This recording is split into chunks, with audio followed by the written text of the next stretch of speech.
Textile નગરી સુરત શહેરમાં police અને વેપારી વચ્ચે મીટિંગ યોજાઈ હતી, જેમાં છેતરપિંડી અને આગના બનાવો સામે જાગૃતિ અભિયાન અને ઉત્સાહજનક પ્રતિસાદ મળવા પામ્યો છે। સુરત શહેરના વિવિધ કાપડ માર્કેટ વિસ્તારોમાં છેલ્લા કેટલાક સમયથી વધતા છેતરપિંડીના બનાવો તેમજ ઉનાળાની ઋતુ દરમિયાન વારંવાર બનતા આગના બનાવને ધ્યાનમાં રાખી પોલીસ વિભાગ દ્વારા વ્યાપક સ્તરે પોલીસ અને વેપારી સંવાદ કાર્યક્રમ સલબતપુરા સિંગાપુરની વાડીમાં યોજવામાં આવ્યો હતો।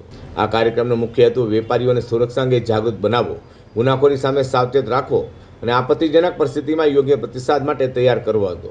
આ કાર્યક્રમમાં પોલીસ વિભાગના ઉચ્ચ અધિકારીઓ, વિવિધ કાપડ માર્કેટ એસોસિએશનના પ્રતિનિધિઓ તેમજ મોટી સંખ્યામાં વેપારી ઉપસ્થિત રહેવા પામ્યા હતા।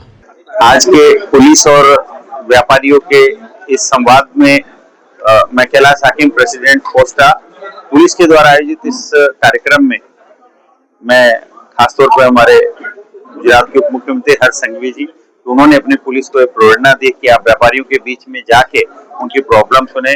मैं हमारे पुलिस कमिश्नर श्री अनुपम सिंह जी गहलोत, हमारे सेक्रेटरी श्री बलराम जी मीणा और सभी डीसीपी और सभी पुलिस के पीआई श्री और अधिकारीगण, आप लोगों के द्वारा जो आज एक अनोखी और अद्भुत पहल की गई है, इससे व्यापारी और हमारे पुलिस और व्यापारी के बीच में एक गैप कम होगा। वो सारे मुद्दों पे खुल के आज चर्चा हुई।